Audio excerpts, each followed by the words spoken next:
PBZ je u suradnji sa specijalnom bolnicom Sveta Katarina pripremio posebnu ponudu potrošačkih kredita od 5 do 100.000 kuna za plaćanje operativnih zahvata, bolničkog smještaja te fizikalne terapije i rehabilitacije za pacijente ove zdravstvene ustanove.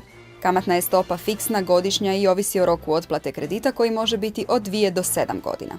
Specijalna bolnica Sveta Katarina smještena je u Zaboku, a u Zagrebu se nalazi poliklinika sa 7 specijalističkih ambulanti te djelatnošću fizikalne terapije i rehabilitacije. Stručni timovi s multidisciplinarnim pristupom, koristeći se najnovijom opremom i najnovijim mogućnostima liječenja, pružaju na jednom mjestu vrhunsku dijagnostiku, najbolje mogućnosti liječenja i individualne protokole rehabilitacije.